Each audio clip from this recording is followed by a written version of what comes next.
국감 상황 짚어보겠습니다. 오늘 과방위 국감에서는 MBC 보도를 두고 여야 공방이 뜨거웠습니다. 국민의힘은 편향 보도를 하고 있다며 MBC 사장이 사퇴해야 한다고 압박했고 민주당은 공영방송의 독립성을 지켜야 한다고 맞섰습니다. 표적감사 논란이 일었던 전현희 권익위원장을 둘러싼 공방도 뜨거웠는데 관련 내용을 국회 상황실에서 짚어봅니다. 네, 오늘 국회 상황실 국감 상황실로 운영합니다. 오늘의 첫 번째 전장은요. 과방위인데요. MBC 대주주 방송문화진흥회가 대상이었습니다. 센스 있는 정 의원님들 주제 뭔지 아시겠죠? 바이든이냐 날리면이냐 하는 영상 또다시 국감장에 울려 퍼졌습니다. 이 윤석열 대통령의 비서고 발언 공방과 관련해서 이 MBC를 타깃으로 삼고 있는 국민의힘은요.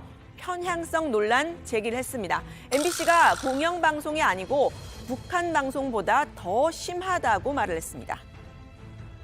채널A 오보, 경찰 사칭, 자막 조작, PD 수첩 대역 사고 등 헤아릴 수가 없습니다. MBC를 더 이상 공영방송으로 부를 수가 없어요. 민주당 방송 아니면 민노총 방송, 더 나아가서 북한의 조선중앙방송보다 더 심해요. 북한의 인민재판, 노동당의 인민재판이나 다름없습니다. 네, 민주당은 비속어 발언 논란의 책임은 이 발언의 당사자 윤 대통령과 언론 대응이 늦었던 대통령실에 있다라고 반박을 했습니다. 정부 여당이 되레 MBC에 책임을 돌리면서 민영화 그리고 세무조사 압박까지 넣고 있다고 했는데요. 언론의 독립성을 해치고 있다고 지적했습니다. 세무조사 압박까지 제가 볼 때는 언론의 독립성을 침해하는 발언이 아닌가. 부끄럼 없이 지금 나오고 있다고 생각하는데요. 방문 시위 뭐 이런 것들이 공영방송, 특히 언론사 독립성 유지에 도움이 된다고 생각합니까? 네, MBC는 최근 PD수첩에서 이 김건희 여사의 논문 표절 의혹을 다뤘죠. 김 여사와 비슷한 이 실루엣의 대역을 쓴 장면을 내보냈는데 대역이라는 표기를 누락해서 논란이 됐습니다. 국민의힘은 이 부분 강하게 비판했습니다. 오프닝에 김건희 여사와 외모, 옷차림, 헤어스타일 등이 비슷한 여성이 등장을 했었고 이 여성은 김 여사 대의였지만 방송에는 별도 고지가 없었습니다. 자기들이 정한 이념과 10년만이 절대선이고 윤석열 정부와 국민힘은 절대 악인 것처럼 이렇게 모사하고 있습니다. 절대 악입니까? 그거 아니잖아요.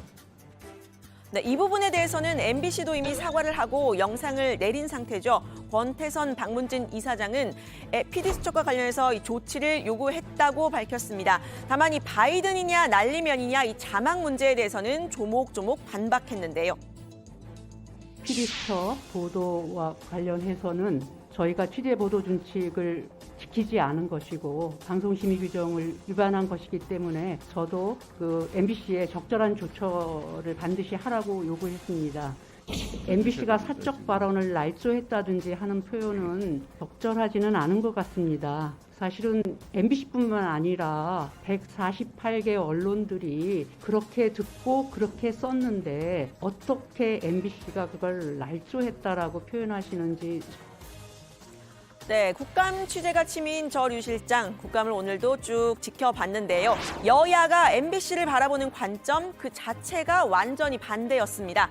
국민의힘은 MBC 사장과 보도국장, 해당 기자 등을 모두 고발을 한 상태죠. 박성중 의원은 MBC 경영도 영향력도 문제가 많다면서 사장이 물러나야 한다고 공세를 폈습니다. 적자였어요. 완전히 곪고 있어요. 눈 감고 아웅하고 있어요. 한국기자협회 조사해보면 MBC가 가장 불신하는 매체 다 2위예요. 방송에서 1위예요. 정말 우리 이사장 들어가고 나서 더 심각해지는 MBC입니다. 네, 반면에 민주당은 이 MBC의 경영 성과도 좋았지만 공정성과 신뢰도도 높게 나타나고 있다고 평가했습니다. 단순하게 경영 성과만 좋았던 것이 아니라 MBC 보도의 공정성과 신뢰성에도 조사가 굉장히 높은 평가가 나왔습니다.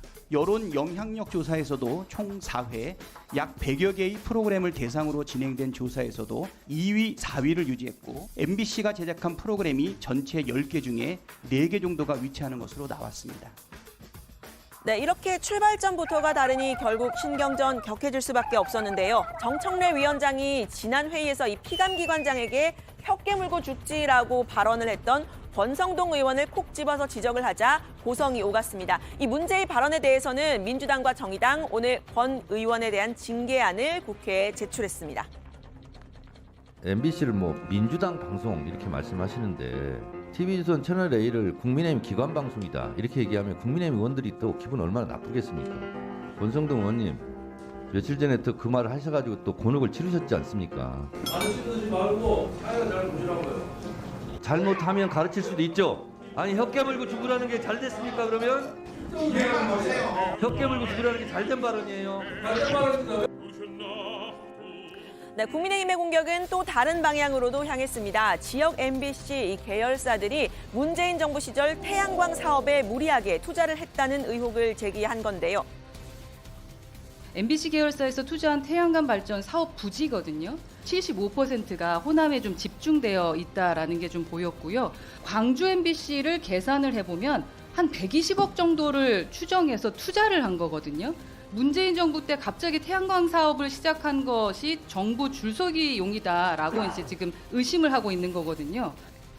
네, 이 태양광 사업 관련 의혹은 현재 수사 중인 상태죠. 허은하 의원은 이번 정부에서는 원전이 중요하니 원전 사업에도 투자할 거냐 이렇게 쏘아붙이기까지 했는데요. 권태선 이사장은 이 태양광 사업 박근혜 정부 시절 임명된 고영주 전 이사장 때 시작된 일이라고 했습니다. 선을 그은 겁니다. 또 대부분 MBC 소유의 유휴지에 패널을 깔아서 수익을 올린 것이라면서 필요하다면 적절한 조처를 하겠다고 답을 했습니다. 두 번째 전장으로 한번 가볼까요? 이번에는 정무위인데요. 오늘 이 자리에 출석한 사람 전현희 권익위원장입니다. 권익위는 감사원 감사를 오래 받으면서 전 정부 임명 인사 찍어내기냐 하는 의혹이 제기된 바가 있죠. 국민의힘 최승재 의원은 전 위원의 이 거취 논란 때문에 불편하다고 입을 열었습니다. 권익위가 전 정부에 유리한 판단을 내리고 있다고 했습니다. 사실은 위원장께서 취임하시고 추미애 전 법무장관 아들의 군 특혜 의혹과 관련해서 직무 관련성이 없다. 이재명 당시 대선 후보의 변호사비 대납 논란과 관련해서 치라면 물로 결론이 가능하다. 해양수산부 공무원 서해 월북 사건과 관련해서 해당 공무원을 월북죄로 판단된 과정이 타당에 대해서 유권에서 거부하셨고 정치적 유불리에 따라서 입맛에 맞는 권익이었다는 이런 논란도 있을 수 있어요.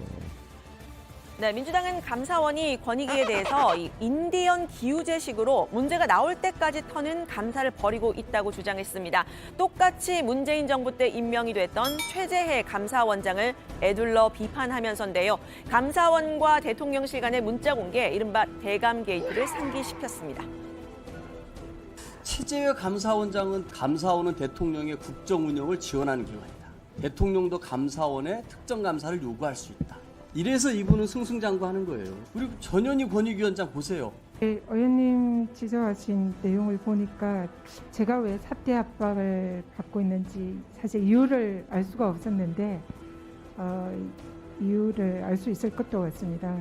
청와대 핵심하고 소통하고 대통령실 의중 적극 반응해 주면 되는 거 아니에요? 권익위는 국민의 입장에서 공직사회 부패 방지와 권익 구제를 하는 기관입니다. 대통령한테도 쓴소리도 할 수 있어야 된다 생각합니다. 네, 대통령에도 쓴소리를 할 수 있어야 한다는 전 위원장. 일단 화살은 한덕수 국무총리를 향했습니다.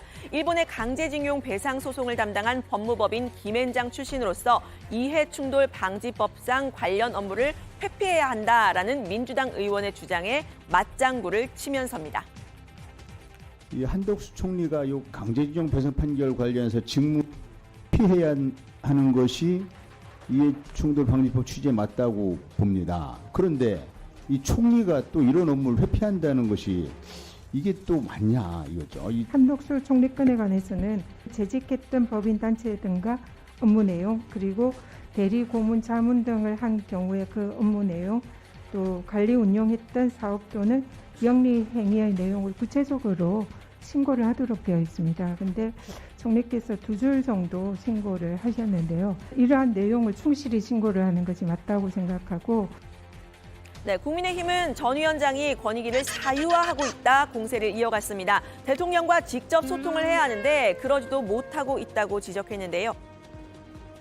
권익위원장이 지금 국무회의에 참석한 적이 없죠. 자, 2번 정도 있었습니다. 분명히 왜 국무회의에 참석을 못하는 겁니까? 바로 이 정부하고 소통이 안 되고 그야말로 지난번에 워크숍에도 초대받지 못했잖아요. 다시 말해서 이 권익위를 국민 권익위가 아니라 전현희 권익위로 지금 사유화하는 거 아닙니까?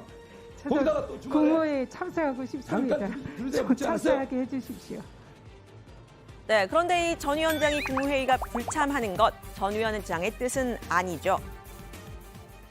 굳이 올 필요 없는 사람까지 다 배석시켜서 국무회의를 할 필요가 있나 하는 생각은 있습니다. 네, 국무회의 참석 문제를 제기한 송석준 의원은 오늘 시선 강탈 아이템을 가져왔는데요. 눈 밝은 정 의원님 보셨을 것 같습니다. 송 의원 과거 이재명 대표의 경기지사 시절 국정감사장에 이 대장동 의혹을 제기하는 반려견 등장시켜서 파행을 일으킨 적이 있었는데요. 오늘도 이 대똥이를 데려온 겁니다. 그러고 보니 국민의힘 내에서는 징계 사유가 되기도 했던 이 양두구육이라는 단어, 원조는 송 의원이었던 듯도 합니다. 전 당대표께서 대선 선거 때 도와준 것을 개고기를 팔았다고 해서 상당히 문제가 됐죠. 또 이재명 당대표께서 우리 당이 민영화를 안 한다고 하면서 민영화를 하는 것이 양두구육이라고 그랬죠. 자, 우리 대선 선거할 때 개고기 발언 정리해 주십시오. 의사진행 발언과 관계된 발언하세요, 송 의원님.